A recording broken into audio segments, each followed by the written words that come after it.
Hey everyone, and welcome on in to this week's video where today I'm going to be talking about effective tips for studying and memorization. As a psychology student, I've been exposed to a lot of really interesting research and studies surrounding revision techniques, and so I really hope I can share some points today which will help you study more effectively in the future. If you struggle to revise and just remember vast amounts of class content, just keep watching.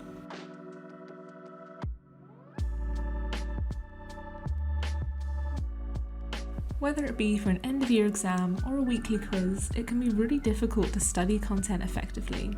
In fact, a common revision technique I know you've probably done along with me is literally just reading. Whether it be your own notes or a textbook, it does not matter. This kind of technique is really time-consuming and strenuous, and honestly is not doing you any good. Instead, try taking a more active approach. Instead of spending hours on hours trying to passively force this information into your brain, try out these tips on active learning to improve your study habits. My first technique for you guys is spaced repetition. To avoid panic studying a year's worth of content in a few weeks for a final exam, which is no fun, instead regularly review information at spaced time intervals in order to retain it easier. By doing this and consistently reviewing the same information, it's going to enter your long-term memory and stay there. I know this sounds like it's a lot of effort, but honestly, by keeping this information fresh in your mind, each review session should become easier and quicker because you're literally just refreshing your memory as opposed to relearning it all over again. And depending on the time frame, these intervals can change. So over a year, for example, you could try 1 week, 1 month, 3 months, etc. But if you're studying for a midterm or something and you have a small amount of time, you could literally condense it in a day to 5 minutes, 30 minutes, and 2 hours. And I can tell you this was shown to be really effective in a 2012 study of medical students, where you could see very clearly that students using this technique performed at least twice as well as the group that didn't.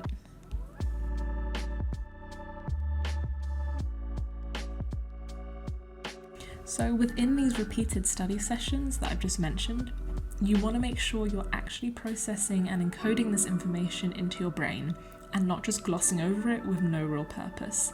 A great technique I like to use is cue cards. With these, I can condense the lecture and class notes into a small overview, with each card relating to a specific topic. You can do this on physical cards or utilize certain apps like Quizlet to condense those notes. From these, I can then still review the most crucial information, and from there, actively call on my memory to bring up more information that I have not had time or space to write on the cards. And of course, please don't worry if you struggle at the beginning or you get a lot of things wrong.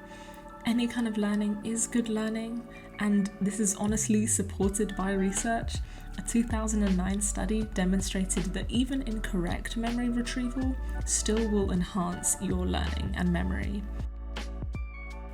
And also, beyond the cue cards I've just shown, I'll also design some specifically to present no information other than a small prompt, in order to really challenge myself to recall everything about the concept before I flip it over to check myself. This is referred to as the testing effect, where your knowledge of a subject greatly increases through testing yourself on it, as this strengthens the memory.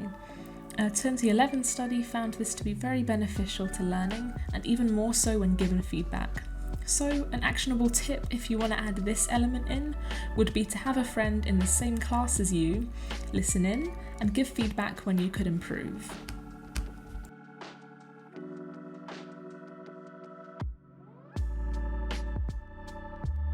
This is honestly one of the most effective revision tips I've done, especially when I'm still trying to wrap my head around a certain topic.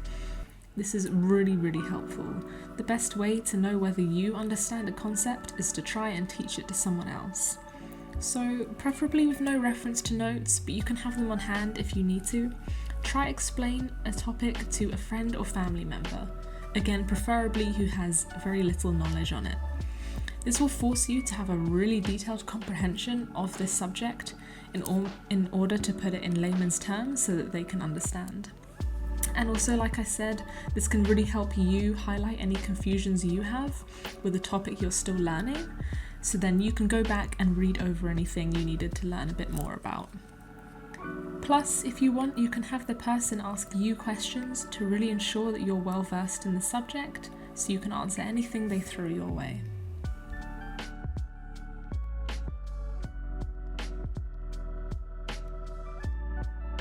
Self-reference effect suggests that people recall information better when they have linked it to themselves in some way.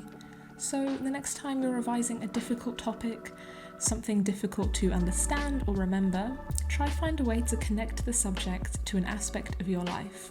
You'll be surprised how much more helpful this is when trying to remember something when it's related to you. For example, when I was first learning state dependency theory, which, just for your guys' understanding, basically means that you're more likely to remember something when you're in the same state, physical or emotional, as when you first learnt that piece of information. For me, understanding this really helped when I applied it to the fact that I can only remember my dreams when I'm still half asleep, so in the morning or even when I lie down to go to sleep the following night. This obviously won't be relevant to everyone who has different dream styles, but for me, that example is now ingrained in my brain, so I'll literally never forget this theory and what it means.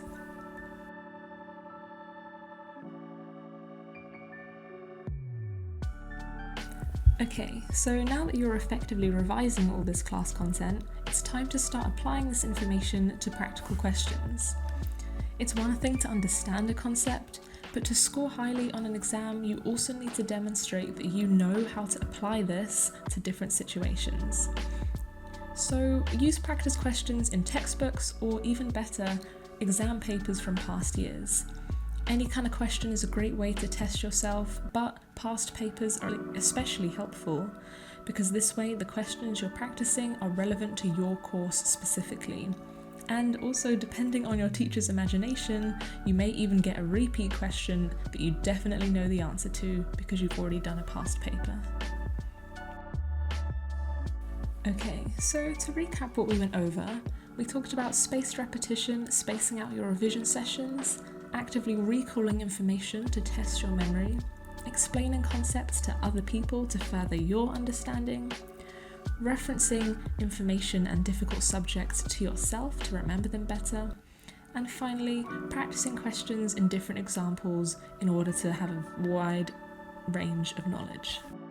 I hope you try out any one of these study methods. Honestly, if you even just implement one, I'm super proud of you and I really hope it serves you well.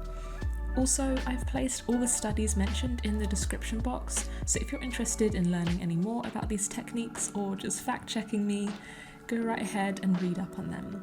I hope to see you next time. Happy studying.